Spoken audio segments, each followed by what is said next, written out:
History Lecture Series, and it is my pleasure to introduce you to today's speaker, Professor Johnson Miller. Professor Miller is Associate Teaching Professor in the Department of History. He's been my colleague for the last 10 years. I can report, hold your ears, Professor Slaking, I can report that he is the most popular instructor in our department, and it's not because he's an easy grader. So if you've never taken a class with Professor Miller, well, you'll see after this next hour why you should. He's also a very well-respected scholar in 19th century American history, and he has a book that he's completed called Professional Identity and Social Struggle, Creating Engineers at the Antebellum Virginia Military Institute.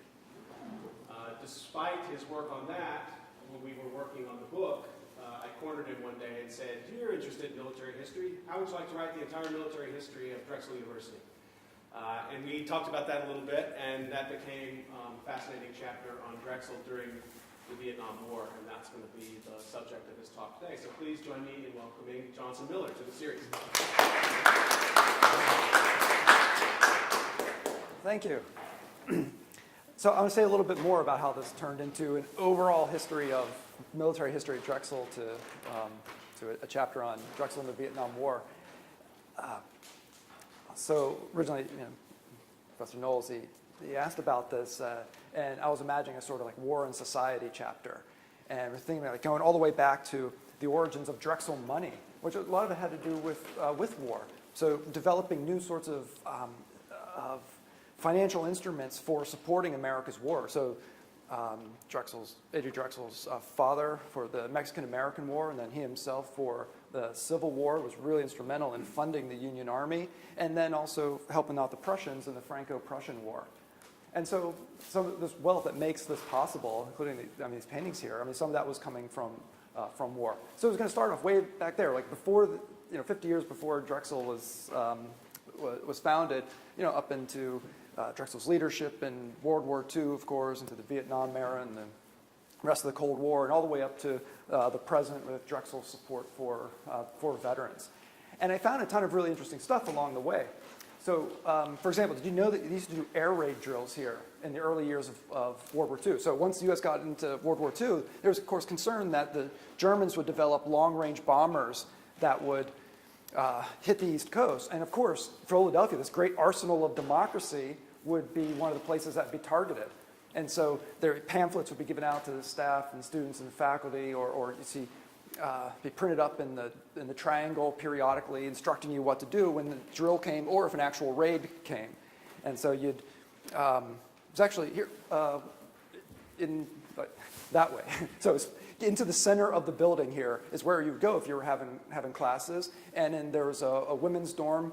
There was a certain floor you would go to if there was bombing coming or if there was a raid. So anyway, another thing. Did you know that Drexel has a Navy ship named after it? The USS Drexel Victory. I never found an actual photograph of it, probably because it didn't last very long. But these Victory-class ships, some of them were named after universities like Drexel that provided a lot of leadership in the war. So this was commissioned in April of 1945, so right at the end of the war. And these Victory-class ships, they were like merchant marine ships, so they'd be moving troops and ammunition and supplies and so forth. And so the Drexel board, honored with this ship, they appropriated $350 to supply books for their library on their ship. And then in 1947, the ship busted up and sunk off the mouth of the Columbia River. So anyway, so this is like really interesting stuff like this. I was flying all over the place. And so it was clear this chapter was going to end up really, just unacceptably long if it was a general military history. Or it was going to be unacceptably boring because I wasn't going to be able to say anything about any of these periods that was worth saying. And there's already a lot said about the pre-Vietnam War period. Miriam Kotzen, in her 1983 book about Drexel, covers the World War II period really well. So if you're interested in air raid drills and whatever else from that period, read her book. It's just, a few chapters covers World War II, and other books cover World War I. But Kotzen's book was silent about the Vietnam War period, which had ended, all troops were withdrawn a decade before her book came out, but said nothing about it. And I realized, well, that's where the story is. Enough has already been said about the other things, so I approached Professor Knowles and said, hey, why don't we concentrate this on the Vietnam War period, and we can do a lot more, they can say a lot more that has not yet been said. And he agreed, so here we are. And I think it worked out. So I don't know what your stereotypes of Drexel might be, but there certainly is a stereotype out there of Drexel as this place where students tend to be less interested in politics than other places, that they tend to be more conservative than maybe other schools. And whether it's accurate or not, whether it's your stereotype or not, doesn't matter. But the stereotype is out there. And so I remember when I first started working on this, a few folks were saying like, well, it's not going to be much to write about because I'm sure students weren't out there protesting and so forth. But they absolutely were. It's the thing about the Vietnam War period is there was nothing special about Drexel. Privileged, yes, but nothing special about it. Drexel went through the Vietnam War here at home the same way that the rest of America did. Here's a quote. The Drexel Institute, with the single purpose of serving most effectively in the present crisis, has put its engineering school absolutely on a war basis. This was not said during the Vietnam War. This was from World War I. Look at it. This is an incredible statement of purpose. It wasn't just the engineering school. All of Drexel was contributing new programs being developed and so forth. And in both world wars, Drexel provided national leadership and regional leadership. Drexel was the leader for regional development of defense industry training here for World War II. It wasn't Penn or Temple or the College of New Jersey, whatever. It was Drexel. And so the government asked Drexel to provide leadership in those wars, and they did, or we did. From administrators who were serving on national boards to help organize the wars or the industrial efforts for them, to professors who were developing new programs like nutrition programs for soldiers in World War I, or developing programs specifically for workers in the defense industry for this arsenal of democracy in World War II. And the students were participating as well, maybe having drives to support troops, to support refugees, to sell war bonds to help fund this war. So from top to bottom, the Drexel community was participating and providing leadership and services for those world wars. And I didn't see any evidence of dissent about this during those wars. I didn't see evidence of protest, and I also suspect that such protests would not have been tolerated in periods when the school was pushing a message of unity and purpose and service in those wars. But this was not the case for the Vietnam War. Drexel provided no leadership in that war. Opposition to the war certainly did exist on campus, and there was a little push for unity or service here. And so why was this? Now, the immediate answer you might think of is like, well, because of course it was an unpopular war and there's lots of protests, that's why. I don't believe that. I think that is incorrect, that is not why the Vietnam War was different. It might, if we were only comparing World War II and the Vietnam War, that might make sense because of the great unity in the country for World War II. There's certainly been opposition to the war leading up to it, but once the Battle of Pearl Harbor came, a lot of that opposition simply vaporized, not entirely by any means. And so World War II versus Vietnam War, that would kind of make sense. But it doesn't make sense when we compare World War I and the Vietnam War. First of all, before we talk about World War I, keep in mind that, say, 1965, when American combat troops entered the war, it was a popular war. 85% of Americans wanted military intervention in Vietnam. 12% of Americans have probably heard of Vietnam, but 85%, I made that up, 85% wanted intervention. It was a popular war. You can't think of the Vietnam War in 1965 as the war of 1968 or 1969, when protests were reaching their peak, when troop levels were reaching their peak. But still, in that period of popularity, Drexel didn't provide any leadership for the war or call for any unity of purpose. So now let's compare this to World War I. There was a lot of dissent. Millions of men refused to register for the draft for World War Thousands refused to serve when they were drafted. Thousands of new citizens they gave up their citizenship to avoid the draft for World War I. They would run to Mexico instead of Canada to avoid the draft, because, of course, Canada was in the war and resented the fact that we were not yet in the war. They were providing many, hundreds of thousands of troops. And there were anti-war marches for World War I. But dissent was also crushed in World War I.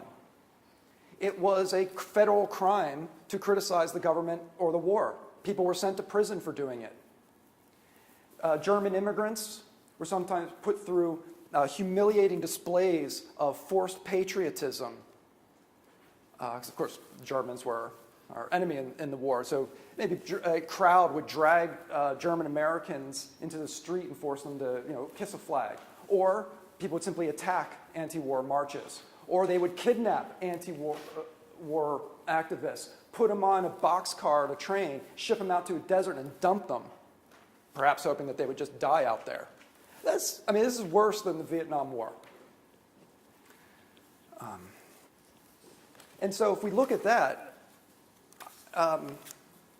it doesn't make sense to say, oh, well, the Vietnam War was unpopular. That's why Drexel wasn't, behaving during that war the way that it did for World War I and World War II. World War I and World War II were total wars. The government believed that the whole population of America and its entire economy were potential resources to serve that war, or both of those wars. And they demanded that institutions like Drexel contribute. And those institutions did contribute. They were asked and they did it. And then those institutions demanded that all the members of that institution contribute. So for Drexel, from the administration down to the students and the staff. In the Vietnam War, while dissent was largely tolerated, certainly compared to World War I, the government did not ask for any service from places like Drexel, and it didn't get it.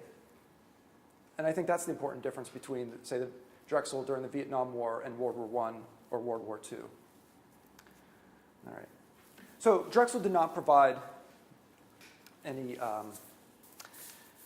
national service to the war, but certainly there were members of the Drexel community who participated in the war itself, who fought in the war, but not in significant numbers.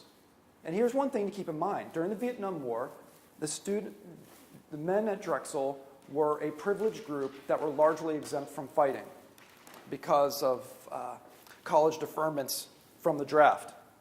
Until 1969, the draft was run largely by local draft boards, and mostly sitting on those boards were middle-class white men who were veterans of the Korean or the Vietnam Wars. And they would select men, so you have the Selective Service. All of you who are men who are American citizens here, you had to register for this when you were 18. So they would draft men largely between the ages of 18 and 25. There's various things you'd get exempted for, including being in college and getting decent grades. And there were student deferments during the Korean War as well. But there weren't nearly as many Americans going to college during the Korean War. The Vietnam War was happening during a period of a massive expansion of cheap higher education, where there were new loans becoming available, state schools were expanding, and back then, state schools were often cheap enough.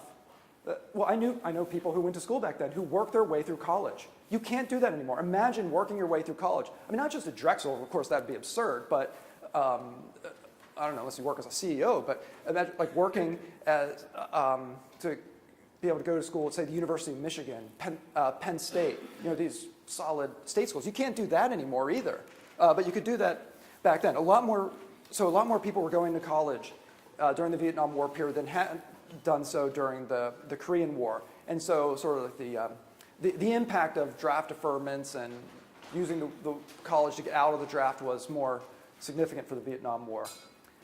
And this became a major source of civil-military tensions during the war, where there was this perception, especially among those who were fighting or who had maybe fought in previous wars, that there was this privileged elite who didn't have to go fight while the war was being left to be fought by the poor, the working class, the black, Blacks were twice as likely as whites to be drafted.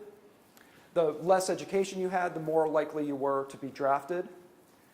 And so, I mean, see where this perception could come from. But do keep in mind, only a quarter of the folks who served in the Vietnam War went as draftees. 3/4 of them were volunteers or were already full-time military folks. 3/4. So only a quarter were the draftees. Nevertheless, men did use college to avoid going to the Vietnam War. I mean, if you know anything about the Vietnam War, I mean, that's probably one of the things that you know.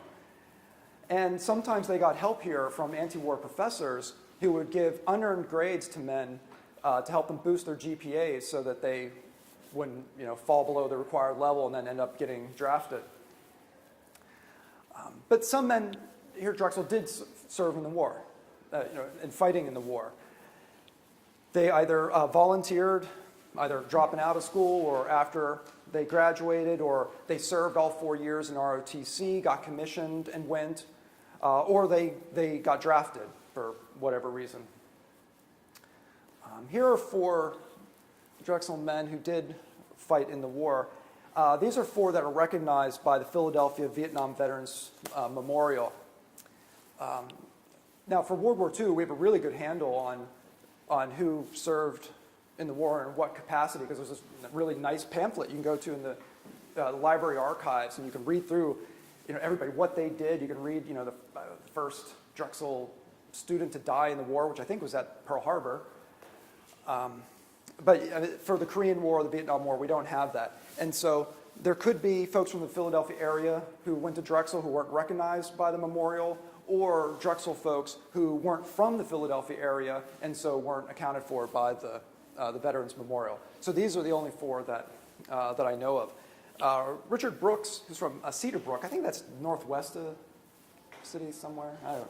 Anyway, he graduated in 1966 after serving all 4 years in ROTC. He was commissioned as an officer, and then the following year he was killed by a sniper and was posthumously awarded the Silver Star. I'm going to talk a little bit more about him later. George Albert Gray from Melrose Park. He studied for 1 term at Drexel and then volunteered for the Army in 1966.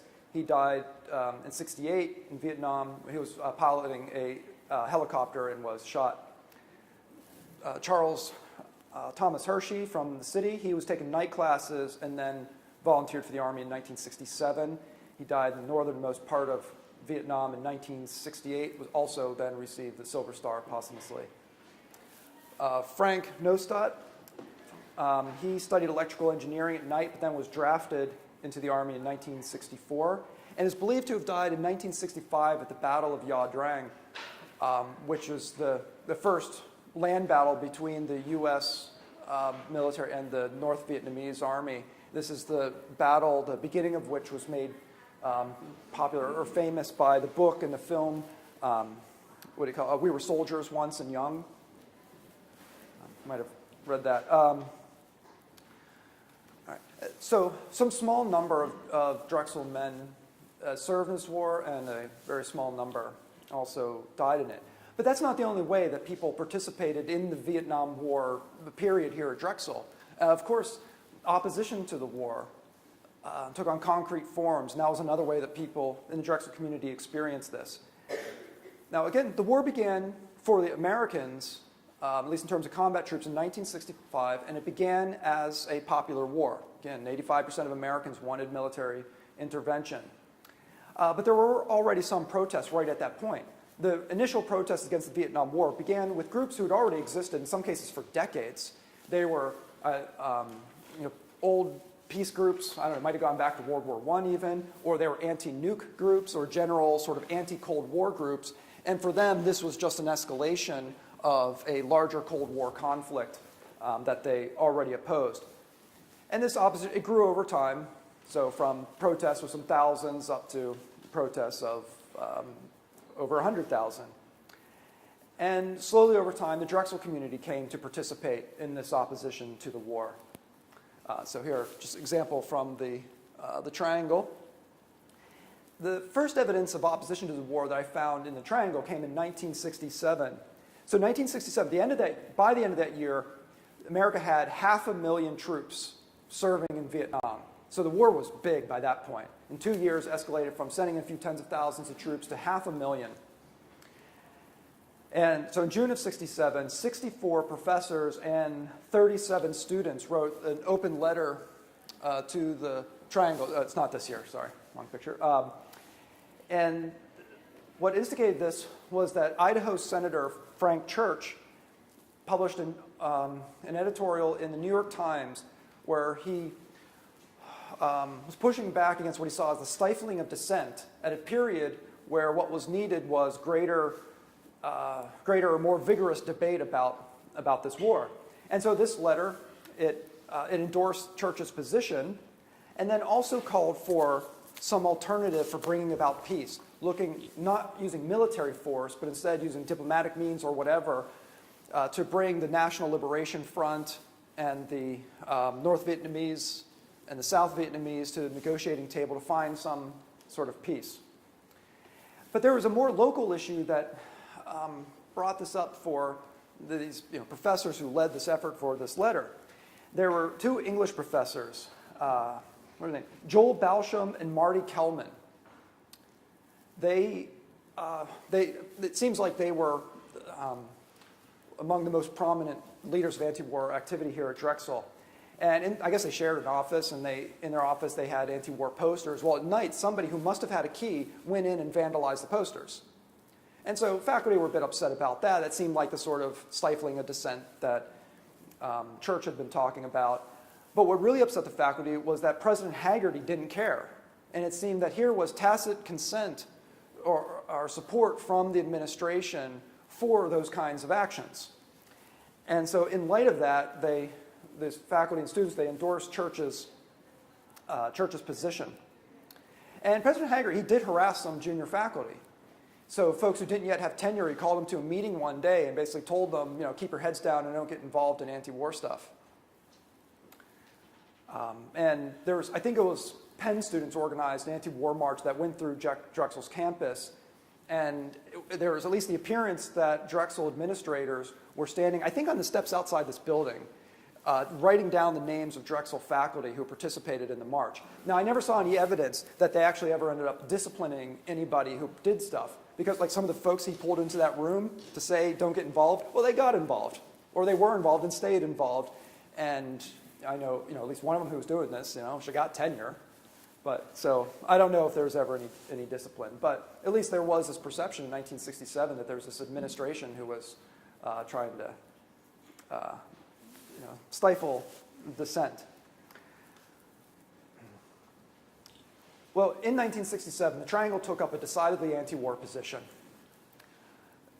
They either did not allow or nobody had any interest in expressing pro-war positions in the newspaper, at least not that I found. Now, 1967, the war was still popular. A mere 10% of Americans thought that we should quickly withdraw from the war. More people wanted to escalate the war. That the problem wasn't that we shouldn't be fighting there. The problem was we weren't fighting enough.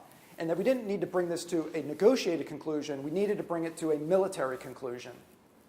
So that was still the more dominant position. Now, regardless, pro-war positions were not present that I saw in the Triangle. So between 67 and 69, anti-war activities were growing across the country and here at Drexel. So by 1969, these major national actions, like the National Moratorium Day, that's what this is. This took place here at Drexel. Students observed it across the country. Some students and faculty went to the March on Washington that year. But a lot of things had changed between 67 and 69. Changed for America, changed for Drexel. One of the things was that in 1968, there was the Tet Offensive. This was a countrywide offensive by the National Liberation Front and the North Vietnamese Army, where they struck at pretty much every major city across South Vietnam, hit major military bases across the country. Now, they lost. They ended up losing every time to the South Vietnamese and the American militaries. I mean, it took some time, but in some cases it was taking months to regain the cities that they had struck. But in the end, they lost. And they lost bad. The NLF appears to have been so when I say the NLF, it's the same as the Viet Cong, except Viet Cong was perhaps a less accurate term that was applied by others to them. But the NLF appears to have become combat ineffective as a result of that they were so devastated that they were no longer could functionally fight the war, and so many of them had to be replaced by North Vietnamese troops who were brought into South Vietnam to replace them. And so on the face of it could look like, hey, this was an astounding victory for the South Vietnamese and their allies. But the problem was, between 67 and 69, the US government had been constantly telling Americans, victory's right around the corner. We see the light at the end of the tunnel. We're reaching the tipping point. And then suddenly, there's this countrywide offensive, and American people were like, wait a minute, this doesn't look like what you've been telling us. And so after that, the government, or General Westmoreland, who was leading the American effort in Vietnam, they could stand up and say, hey, we devastated the NLF. And the American people at that point were saying, well, or I shouldn't say American, increasing numbers of Americans were then saying, we don't believe you anymore. And so opposition to the war began to increase considerably after the Tet Offensive, including here at Drexel. And by the point, after the Tet Offensive, by that point, a majority of Americans for the first time, when polled, said that getting into the Vietnam War was a mistake. However, the majority of those people still said we should stay in it. It was a mistake to get in, but we're there. We should stay in and finish it. And so at this point, 1969, the majority of Americans still don't want to get out of the war. They want to stay in it. But nonetheless, anti-war opposition was also growing more and more. Even President Haggerty joined with other university presidents to sign a letter to Congress and President Nixon to urge a faster withdrawal from the war. And given everything else that I knew about Haggerty at this point, I found this a bit confounding. And when I asked some folks who were around at that time to explain that, they said, well, if Haggerty didn't really know what to do, he would just do whatever Penn and Temple was doing. So maybe that's the explanation. I don't know. Let's see. Here's this. So Nixon, while withdrawing troops from Vietnam, also then escalated bombings in Cambodia and North Vietnam. And this picture appeared on the front of the triangle also within a few days of the riots and the massacre at Kent State. That had started off as protests in opposition to the extension of the war to Cambodia. Well, what about pro-war sentiment on campus? I don't know, maybe it wasn't as prevalent, maybe it wasn't as strong, or maybe it just didn't get in the triangle. I don't know, but there is some evidence of organized support. ROTC, at least at some public debates, seemed to have been sort of as a block, taking a pro-war position. There was a chapter of the Young Americans for Freedom here, but I couldn't find any information about it. It could have been like, 2 people in a mailbox, or it could have been 100 people. I have no idea. The Young Americans for Freedom is a very important organization. Well, they're not important now, but they're still important for our present day. The Young Americans for Freedom, and I guess it was 1960, with the help of this sort of arch-conservative William F. Buckley, put out the manifesto, the Sharon Statement, that has become sort of like foundational positions for the modern Republican Party, where they had been trying to push the Republican Party away from the post-World War II liberal consensus. So folks like Eisenhower accepted the New Deal, accepted the policy of containment of communism. Well, these folks, they were saying, we got to take down the New Deal and forget about containing communism. We need to roll it back because communism is the gravest threat to our freedom, and peaceful coexistence isn't viable. By 1980, this became the position of the Republican Party as President Reagan is sort of representing that sort of new conservatism of the 1960s, became president and leader of the Republican Party. So the Young Americans for Freedom, a very important organization, and they did have some presence on campus. Again, I can't tell to what extent, though. All right, so unfortunately, I just have a lot less information on pro-war activity here. In prior wars, Drexel institutions were often transformed. maybe new programs were developed. So for World War II, it was because there's so many men gone from campus and the university was trying to stay viable that they decided to start admitting women to the engineering program, for example. But these sorts of institutional changes, there wasn't much of that for the Vietnam War. The one institution that did undergo changes during the period and partly because of the war was the ROTC. Now there is a very common, well, first of all, ROTC programs used to be mandatory for all men, at least for a year or two, at a lot of schools in America. That went into decline throughout the 1960s. And the usual story that's told about that is that it was because of the lack of popularity of that war and that people were turning against military institutions. That is part of the story, but it's more complicated nationally and it's more complicated here at Drexel. The roots of a shift to voluntary ROTC didn't begin with the Vietnam War. It began before it. It goes back to actions taken by the Army in 1962. So I want to start there. In 1962, the commander in charge of all ROTC programs ordered the programs to cut their enrollment by 15%.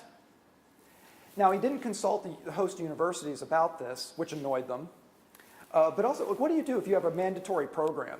Like, how do you fulfill that? I mean, I guess you could switch from 2-year to 1-year mandatory. It was confusing. People were upset that they weren't asked about it. And so some schools just said, well, you know what, let's just get rid of the program. Maybe it's not so useful for us, or we don't want the Army meddling with things, or whatever. Mostly they got irritated that they weren't asked about this. So then the Army went from being concerned that ROTC was too expensive to now being concerned that, oh crap, we're not going to have enough officers anymore. Because at that period, ROTC provided half of America's school-trained officers. The other half came from the service academies. Today, I assume more than half of our officers come from ROTC, maybe a lot more. 70%, yeah. And at least from what I read, I mean, they're every bit as good, if not better, than the ones coming out of the service academies.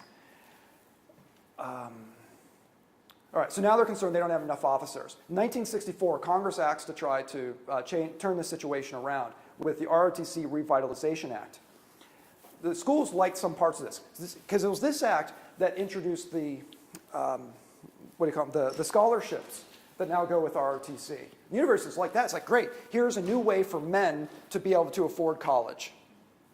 But they didn't like some other things about this act. Now Congress was mandating academic standards to universities, because they're saying that now the commander of ROTC has to have the position of, or the title of professor, an academic position regardless of their academic background, and that ROTC courses have to be treated as the equivalent of the academic courses. I don't know, whatever you would call them. And universities really didn't like this. Because they thought they should be in charge of determining and setting their own academic standards, that folks like the provost of the university should be making these sorts of calls. And so universities across the country were getting a bit nervous about what they saw as increasing outside control over their schools. And so President Hagerty, there in '64, he said, all right, we're going to put together a committee to look at our mandatory ROTC program. And in '65, they came out with a recommendation. First of all, they defended ROTC. They said this is part of Drexel's continuing obligation to provide for the defense of the country, that it provided a great unifying experience for men at Drexel, because they would all go through this. Freshmen weren't yet ready to decide for themselves whether or not they should go into ROTC. Now, this appeared when I assume when you showed up, Drexel just handed you a schedule, regardless of what your major was, and you had a lot less control over your direction there. And they also feared, this might be the biggest thing, that if it went all volunteer, that they wouldn't meet sufficient numbers to keep the program at all. Now, Drexel, these folks, they liked having the program around. They liked the resources that ROTC and the prestige that ROTC brought to Drexel. And they feared that if they made it all volunteer, they wouldn't have, I think they needed 100 cadets to keep the program. They feared it would fall below that. But what they recommended was, well, let's just switch to a 1-year mandatory program. Then the first year, all men go through our ROTC. They didn't actually implement that yet. It wouldn't be until 1969 that they changed the ROTC program. And 1969 is significant nationally and here at Drexel. There was nationally a 25% drop in ROTC enrollment from 1968 to 1969. More schools were giving up their mandatory programs that year, not just Drexel. ROTC had in fact become less prestigious. There was outright hostility to ROTC because, tied to anti-war activity. And so here's where the war, that part of the story, that the war had an impact on the decline of ROTC is in fact true. But there's also sort of an institution or structural thing that came in. This was a change to the draft in 1969. So I described what the draft was like before. Well, it's changing now. So they take like every day in the year, and they randomly assigned a number to each day of the year. So let's say, I don't know what day it was. Let's say December 2nd became number 1. If your birthday was December 2nd, you're pretty much getting drafted tomorrow. But what if your number was 365? You're never getting drafted, right? And so there was a lot more certainty. Men had to do fewer things to try to avoid the war if they wanted to avoid it. And now remember, once you graduated school, so you get your college deferment. Once you graduated, all bets are off, right? So you'd have to do something else if you wanted to avoid the war. And so look at, 3 of our last 4 presidents found various means to do this. Bill Clinton, he went to graduate school. I'll just go to school more. President Bush Jr., he joined the Air ROTC in Texas. National Guard in Texas. National Guard didn't go to the war. Johnson kept the National Guard and the reserves home, which the Army later said was one of the worst decisions that he could have made about this. And so you would go, ironically, to the National Guard to avoid going to war. Now, it was tough to get in. You can imagine it could have been unpopular for those who wanted to avoid it. But if you had political connections, well, maybe you could get in. Or maybe if you had other sorts of influence, maybe you could somehow manage to get a whole lot of medical deferments despite being apparently an amazing basketball player. Whatever it is, but not everybody had access to these sorts of deferments. And so some folks had to get real strategic. And some folks used ROTC as a way of controlling their future after school. They say, all right, I'll go through all 4 years of ROTC. And then maybe I'll go to Navy ROTC. And then I'll be less likely to be in danger if I do get sent to Vietnam. Or if I am in Army ROTC, I'll have more control over what happens to me then. Maybe I'll be less likely to end up in Vietnam or in danger. And so some folks used ROTC as a sort of insurance policy. I mean, it was a gamble, but used as an insurance policy after they graduated. But with the new lottery system in 1969, all those folks who had the higher numbers as men, they're like, well, forget it. In fact, I'm not even going to do well in school anymore. I'm going to party and get drunk and flunk out because I don't, the college deferment system is different. I don't have to worry about, flunking out and then the next day getting a letter saying, your country has requested your service. And so because of this, here's just one more reason for ROTC enrollments to go into decline. And it was in that year that Drexel switched from its 2-year mandatory program. If you wanted to go to all 4, you had to apply. Only 8% of Drexel men did that. It went from, the 2-year mandatory switched to an all-volunteer ROTC. 1973 was another significant year for both ROTC and for the Vietnam War. In 1973, all American combat troops were out of Vietnam. The U.S. was switching to an all-volunteer military, and as part of that, they were opening up new officer positions to women. That meant women had to be trained as officers. And so ROTC programs were opened to women. There was the Women's Army, where it offered the same scholarships that men got, or at least on the surface it looked. I don't know if there were differences here and there, but look, they get the same scholarship opportunities that men were having. And so the Army started off with pilot programs at a few schools. The next year they opened it up to whoever, and Drexel immediately jumped on it. So the first chance they got, they opened their new all-volunteer ROTC to women.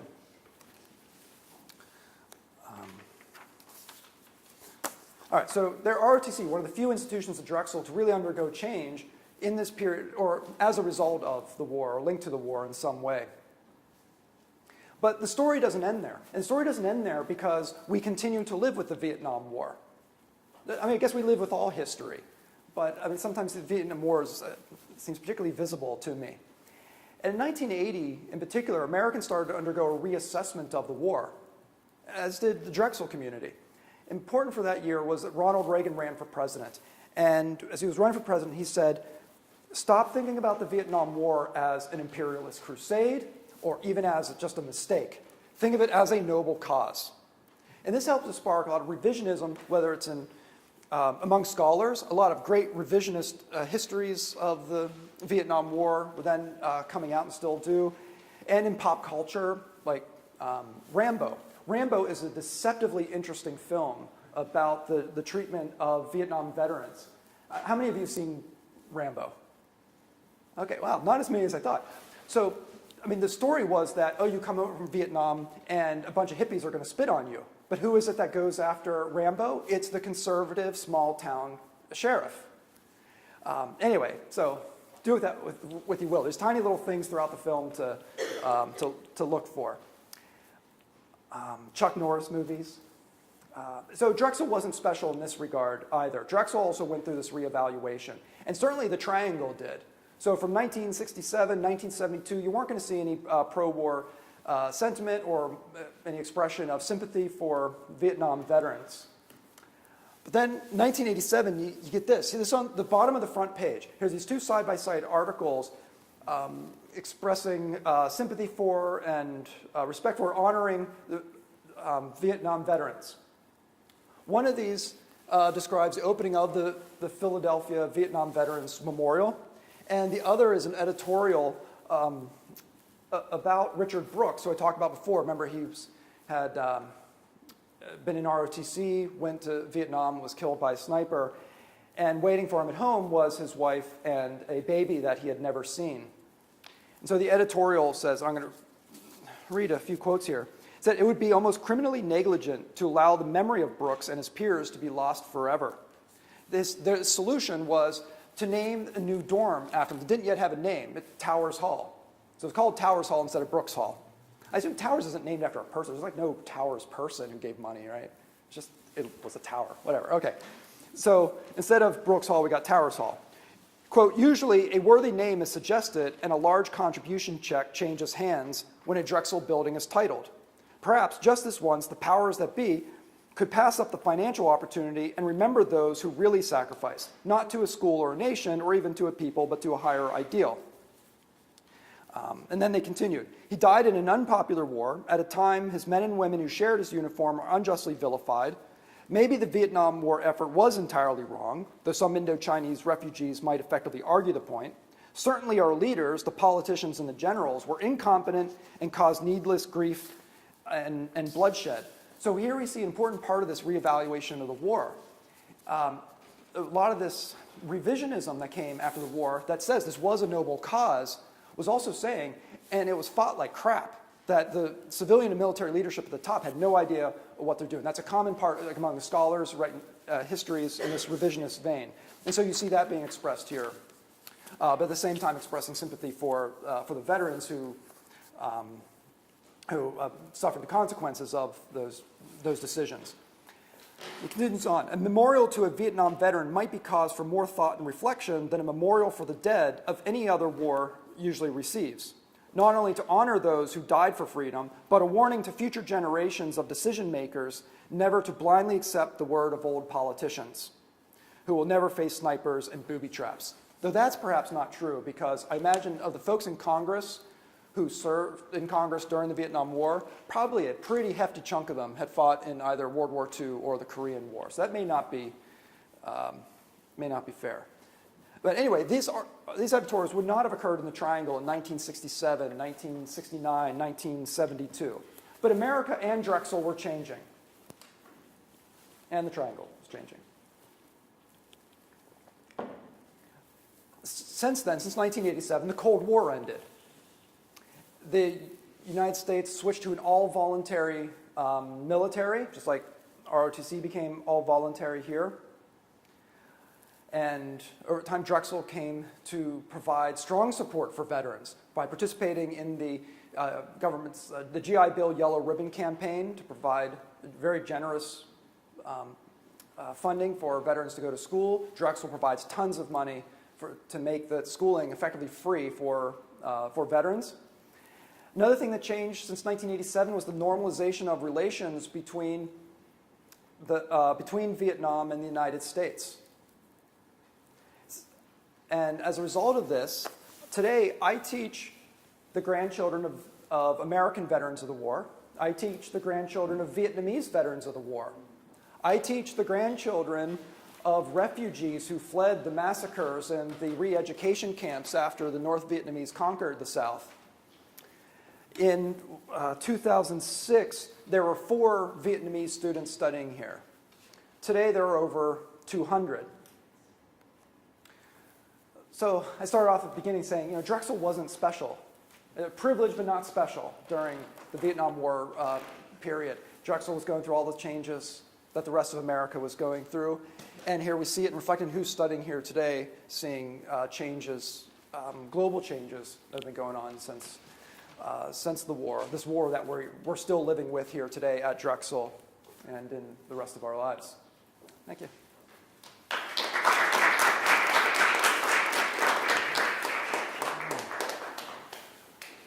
So, I'd love to have questions or comments. I know that some of them are prepared questions.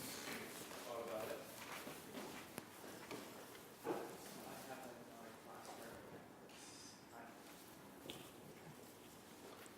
Yeah. So, on a lot of campuses, not just the well-known ones, Columbia, Berkeley, there were protests. I went to college in New York City, and in the 60s, many spring semesters, we didn't have final exams. Was any of that going on here? All right, so Drexel was a little bit trickier. So there's things like after the Kent State massacre, there was a lot of schools going straight. Basically, a bunch of schools across the country just said, that's it, we're closing up. Finals haven't come yet, get out of town, because they didn't want to deal with riots or anything else that would happen. So Drexel students got together and had a debate. Like 3,000 people got together in the auditorium downstairs. People were coming out the doors. They couldn't fit everybody in to debate whether or not they should participate in this student strike. And debates went both ways. Drexel was in an odd position. We all know how late we end in the year, right? Those other schools, they were just about ready to wrap up. It wasn't that big of a deal to end classes early and not have finals. For Drexel, it was a big deal. And probably because of that, rather than some sort of inherent conservatism of Drexel, the decision was made that, I think some administrator, wasn't the president, somebody said, to professors, do what you can to accommodate students who are, doing whatever, but basically we're staying open. So that structural difference for Drexel may have made all the difference. Yeah, but in other ways, though, all the same large protests that you're talking about, that did happen here. You got Penn right next door, right? It's going to spill over even if nobody here does anything. But they were participating in it here. It was happening here. The moratorium actions were happening here, the teach-ins. To that same point, you mentioned one anecdote where there's a Penn protest going by and it sort of sums up a couple, Drexel people on the way. Well, they were already part of it. They were all for it, yeah. Right, but can you just talk about the relationship between Penn and Drexel at that time? Because Penn is so much better remembered for its Vietnam protests than Drexel is, obviously. My impression from folks who were there, at the time as professors was that, everything was bigger at Penn, of course, and that Drexel often just sort of glommed on to what was going on there rather than providing leadership for the protests. But stuff did happen here. You got the triangle. Drexel had its own moratorium day events where there would be teach-ins and people would, have strikes and not go to class or whatever. So that happened here. But for the larger marches and stuff locally, Penn does seem to have been the leader for that, and Drexel joined in because there's a smaller number of people here interested in doing it. Other question? Yeah. Go ahead. I was going to say, it might help to remember that about 70% of the student population here at that time was commuting. The result, a lot of them were here a lot of the time. I was, but a lot of them weren't. So the result was harder to get things done because people went home. They were going for a day and then they went class. Yeah, great point. Here's another structural difference for Penn or Drexel versus Penn or Temple. Yeah, so in this, or even if you were involved in anti-war stuff, Drexel might not have been the place you were organizing it. You might have been doing it off campus somewhere in your own town or wherever. Yeah, thanks. My question was connected to that, which is sort of thinking about the demographics of Drexel as well. The number of students who would, I don't know what the draft age topped out at that point, 26, 24? What age? Age for what? The top draftable age at the height of the Vietnam War. How old, at what point were you no longer drafted? Oh, I think 25 was 25. Tended to be the limit. I mean, traditionally Drexel would have been overrepresented with students who were older than that, or who might have already had jobs, and this I wouldn't know about, the rules, but would have had jobs in sectors of the economy, if they were in engineering, chemical engineering particularly, which also became a point of contention later, but that might have given them some deferral. Yeah, there were essential industries deferrals. Yeah. And yeah, you're right. So Drexel graduates or students would have, probably would have been disproportionately in those fields. I don't know how many that would turn out to be, but yeah.